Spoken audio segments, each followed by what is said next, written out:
It is time for another edition of Chat Made Me Watch Its Reviews. This time, Godzilla 98. We're not going to call this Godzilla. This is fucking Zilla. This got retconned by Toho into being Zilla, not Godzilla. Okay, but let's get into the Wayback Machine. It's 1998.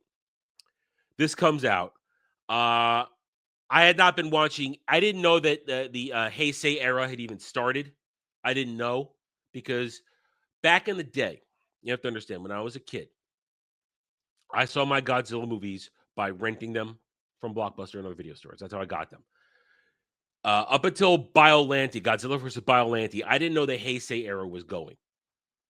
So when this came out, I thought a Godzilla movie. Yeah. And it's a Hollywood version. Okay, let's do it. And this is a movie that I admit I tried to defend for a while. I tried to defend this movie as a Godzilla lover because I didn't want to.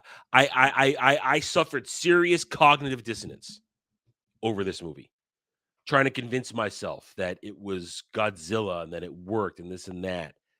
And in the end, I was a fool. I was a fool because what we have here is a complete bastardization of Godzilla. First of all, by taking it out of the East and putting it in the West, you're gutting the essence of Godzilla. Godzilla is a kaiju that terrorizes or defends the Far East. It doesn't migrate to the West to give birth. So what we have here is French nuclear testing radiates this lizard's egg and it transforms into Zilla. And then Zilla gets bigger over the years, and then after going on for reasons that are unclear, destroys many ships in the shipping lanes on its way to America, on its way to the East Coast, which is kind of weird when you think about it because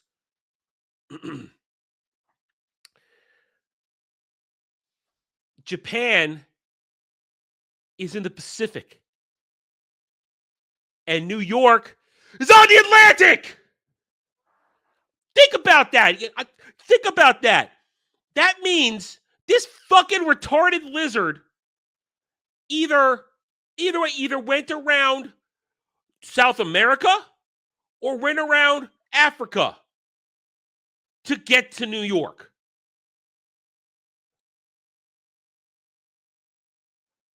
They never address that, do they? I don't remember them addressing that in this at all. They don't. That is so supremely retarded. It'd be one thing if it surfaced, walked across all of Europe, and then dove back in the water. But they say it swam all the way to the Atlantic. This is ridiculous. That alone is dumb. And then the fact that they have this thing hiding in New York to lay its eggs. It took the Panama Canal. Yeah, sure. Then how come they didn't tell us at the Panama Canal? This is so retarded in its concept. They didn't think it through. And then it goes to New York and it attacks New York, all to lay eggs under Madison Square Garden. Now, listen, I am not going to pretend I know the geography of New York. Even though I lived there, I was born there, I lived there for certain parts of my life. I really find it hard to believe that this giant dinosaur-esque monster kaiju is going to be able to hide and fit in tunnels underground in New York City and Manhattan. I'm sorry, I do not buy this.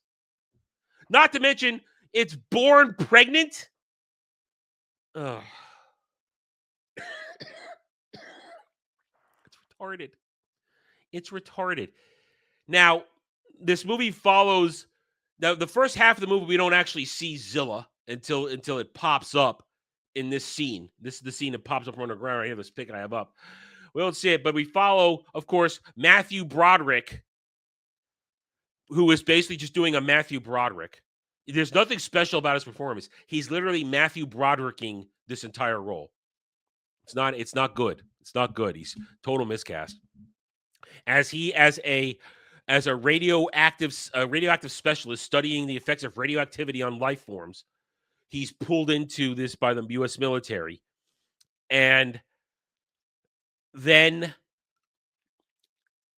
the French are using their special forces to try and get involved, and everybody's competing to get there and stop it. It's ridiculous. It's just ridiculous. And they track it to New York. And meanwhile, in New York, and this is where it gets so bad. And also, this shows you this had to be written by either a cuck or a woman. I'm sorry. I'm going to say that. Because on the other side in New York, you have what turns out to be his ex-girlfriend, who he proposed to when they were got out of college, and then she dumped him because she had to go pursue her career in news. She hasn't had a good career. She works for a misogynist anchor, and then she's trying to get the big story on this stuff, and she sees he's involved in it. It's like, oh, he looks so good. I should have married him. And he's essentially, by the end, is going to forgive her, and which is terribly dumb and stupid. She bailed on you to have her career, which didn't work out. So now she's going to go back now that you're successful in your career. She's going to go back to him. Give me a break, dude. No, red flag. She doesn't love you. She's settling for you. That you realize. That's why this is such a bad romance angle. Now the chick's attractive. Don't get me wrong. Chick playing the chick Audrey. I think her name was Audrey. She's attractive, but she's settling for him. No, don't take her back. He takes her back, of course. Retarded. And she's fighting to get the news. You got Hank Azaria playing a cameraman, which is retarded. And then basically the whole movie is them trying to track Zilla through New York, and then they fighting and the U.S. military fighting it. And halfway through the movie, at the end of the second act, the U.S. military, which I think is also kind of sucked too, they show how it's like, this is what happens if the U.S. military got to deal with Godzilla. We'd kick its ass. This Zilla is so vulnerable to attacks between submarine torpedoes and missiles. They end up eventually killing it. So weird, so bad. So disrespectful to Godzilla that military is going to take it down like this. And yes, a plane did blow off the head of Godzilla in Godzilla Minus One, but that's a different story and a different tactic, and also different era, which was a feat that they pulled that off with the military technology at the time.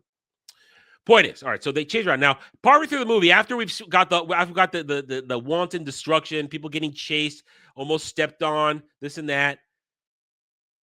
Also, got to remember, there's the whole, oh my God, it's so beautiful as a species crap going on. They play this very flowery music as Matthew Broderick's character stands there and jerks off to looking at Zilla. Oh my God, it's so beautiful. Oh, it's so gracious. It's so graceful. Sorry, graceful. Graceful. It wants to eat the fish. Terrible. Terrible. But after they submarine attack it and they sink Zilla for a little while, then everybody thinks it's over with this whole dumbass storyline of the mayor. Now they got a mayor in this. They got all kinds of stuff. Part of the problem is there's too many fucking characters in this movie. Once again, humans with bad storylines dominated Godzilla movie. Now, you could have humans dominate a story in Godzilla. We talked about that with -1 last week. The humans were the story, but they were good stories. These are all shitty stories and shitty characters and crappy performances. Excuse me. So then they realized that Zilla had to have laid eggs. And Matthew Broderick was like, there's got to be eggs, but then we don't care. Then we have to go. Then Matthew Broderick and the Frenchies and the reporters, they all go looking for the eggs. And yes, I was about to say it. It turns into fucking Jurassic Park raptors for the entire third act. They essentially ripped off Jurassic Park when hundreds of baby Zillas hatch and chase everybody around Madison Square Garden for half an hour. I shit you not. They chased. It's basically raptors. It's raptors. That's it. And it's dumb. It's retarded. So we went from being a kaiju monster movie to pseudo Jurassic Park for the most of the third act. Now, if eventually they blow up all the baby Zillas, except for one, still in an egg. They blow up all the baby Zillas. And then Zilla comes back and sees the babies are dead and thinks, and like, oh, Matthew Broderick, you did it. So then Zilla's going to chase him around in the cab for the last 25 minutes of the movie until they lure it to the Brooklyn Bridge where F-18s can pepper him with missiles until he dies. And that's it. And then it's happy ending. Oh, but except one baby Zilla survived. Remember, they're born pregnant. They're born pregnant. Retarded. And during this whole thing, I remember saying, where's the radioactive fire? They have a version of its fire. It does it twice in the movie. And you can't even tell. Can't even tell. Now, when I originally saw the movie, I remember criticizing it mentally, like they can't even get the Godzilla roar in there. Now, of course, this is a Blu-ray rip. I think in the years since, they have edited in Godzilla roars to this. It didn't have a Godzilla roar. I don't remember a Godzilla roar in the original theatrical release. It didn't have the traditional roar. I think they've edited it in here since then. I feel like that they have. I feel like they have. Yeah, there's even a line where like it's Gojira, not Godzilla. You idiot, so chauvinist anchor. I hate that. It's insulting when they do shit like that.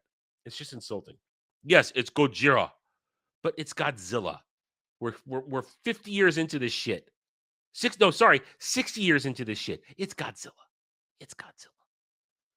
Now, this movie clearly didn't go anywhere because there were no sequels, even though Baby Zilla survived. But it did have a single short-lived season on Fox Kids Saturday morning cartoons right shortly after, where they had a new Zilla that was psychically linked to Matthew Broderick's character. I have to assume it was the baby Zilla because I saw some of it, never actually saw it from the beginning, saw some of it, where they actually had it fight other kaiju. They did in the cartoon turn it into a kaiju battle franchise.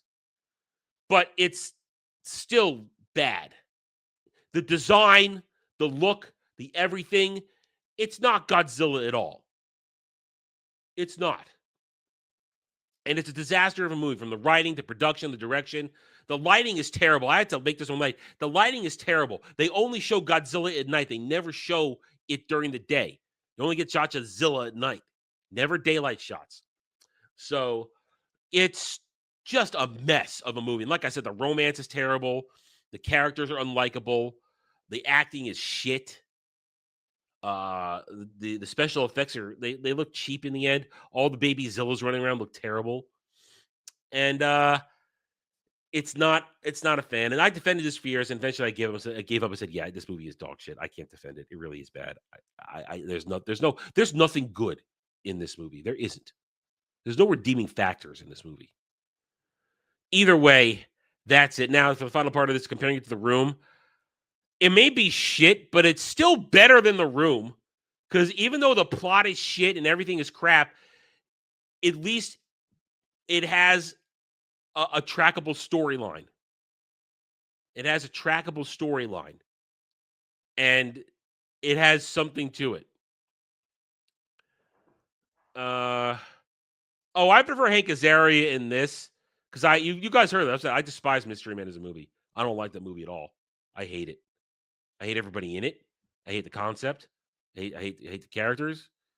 And Hank Azaria is a very versatile actor, both in terms of the voice and performance. It's usually his voice work that can make him do other things, but he's just playing a dude from Brooklyn in this, or a New Yorker, whatever.